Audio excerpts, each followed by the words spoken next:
There comes a time where you have to look back and ask yourself, is this game really what it's hyped up to be? Tons of games were anticipated to be the best games in the market, but instead came out to be lackluster or mediocre. Take for instance Destiny. That game was so hyped up to be the best game of the year that you were forced to think whether you should get it on the PlayStation 4 or the Xbox One. Play through the video game equivalent of a beautiful mansion full of cheap IKEA furniture and an MMO with barely any social features, multiplayer shooter with zero matchmaking, and single-player game with about a week's worth of casual content. But if you can stick around for the long haul, this FPS MMORPG promises to fix all of its problems with 3 more lucrative letters: DLC. Cha-ching! PlayStation 4 especially, since it was hyped up on that system the most. Whether you had the system or not, you actually thought about getting Destiny. Since it was on the PlayStation 3, I really thought about getting Destiny.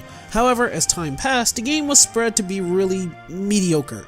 That, or it was super badass to some people, or a disappointment to others. For me, I played a little bit of Destiny and I wasn't really taken by it. It was a good game, but I never thought of Destiny as the game of the year. I wasn't surprised to see that the game split the community in two, those who love the game and those who don't like it as much. Will I say that Destiny was a disappointment? Honestly, yes. There was so many things in Destiny that I thought was not there or missed, and the game being hyped up as it was really didn't help me any. I'll be honest, I didn't ride the Destiny hype train.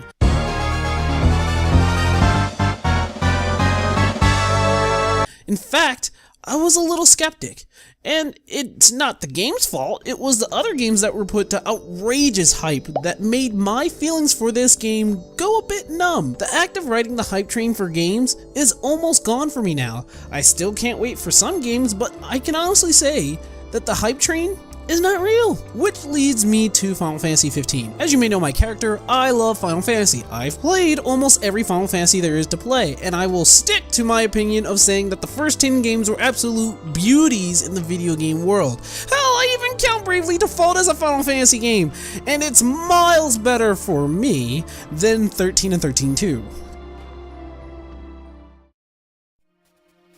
Without a doubt, I'm interested in 15, but as a fan of the old style, I can't look at this without skepticism. I'm not saying this game looks horrible, which it does not. I'm just saying that after 12, 13, 13-2, not Lightning Returns, because I actually like that game, 14, and I never played Type 0, so I have no opinion on that, I can honestly say that I'm heading into this one with both eyes and full brain active. To what I can see, it's not bad, and as usual, the graphics are insanely good. But not just good, holy shit, these people look almost real kind of good.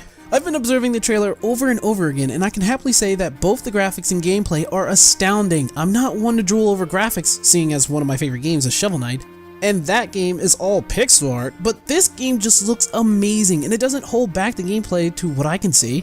I'm not sure how it works, and it does remind me of 13 in a lot of ways, but I truly do have hopes for its game mechanics. Speaking of 13, I'm sure everyone knows this, but this game is supposed to be somehow related to the world based off of 13.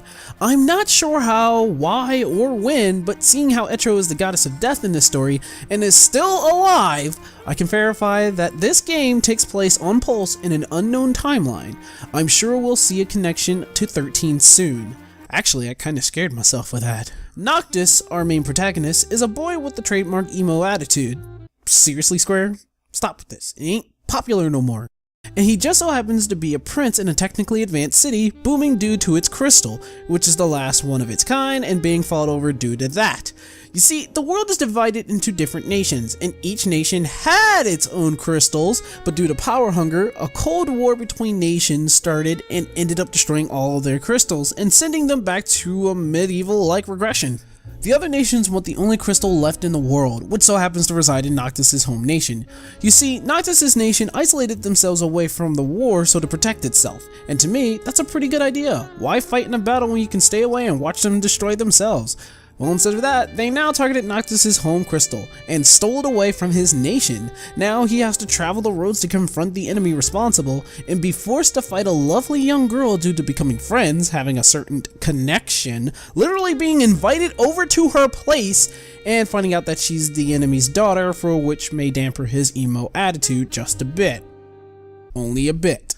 The story sounds more Romeo and Juliet if anything, and I kinda have to say, I'm a sucker for these kinds of stories. Two obvious loved ones forced to fight a war which only brings chaos in the end is kind of a good twist for Square. At the very least, I hope to see no final god boss in the end. That trope had sailed away at the end of 10, and while 12 broke the mold, they went right back into the trope with Final Fantasy fucking 13. You guys, it's okay. Break the mold. It's okay to not have a god for a final boss. Trust me, you'll be fine. It may as well sound like I'm hyped for this game, and to be honest, I'm a little excited. The game runs on a Luminous engine, which is also the engine used for Final Fantasy XIV: A Realm Reborn. It was for Kingdom Hearts 3 for a time, but has now moved on to the Unreal 4 engine. Not sure if I should be happy about that or not. In Unreal 4's defense though, I did check it out and it looked pretty solid. Not as beautiful as the Luminous engine, but solid enough for me to say that I'm accepting of the idea for Kingdom Hearts 3 to be on this engine, rather than any other engine on the market. Other than that, 15 has the looks down, but not 100% of my faith. I think it looks pretty cool, and as a next-gen game, I hope to see it succeed. But as I said before, I'm going to keep a certain distance from the game until it comes out. I repeat, I do like where the game is going. I like its graphics, I'm pretty sure the game mechanics will be okay, and the story really does interest me. And if any of you guys have an opinion, share it! Give me a rebuttal, or a reason why I should love this game, or outright hate it. Because, as of right now, I'm certainly standing in the middle, edging a bit towards the liking it. But, as I have experienced way too many disappointing follow the hype games, I've come to realize that I need to be extra careful in loving an upcoming game. Except for Smash Brothers. I know for a fact that game's going to be really fucking awesome.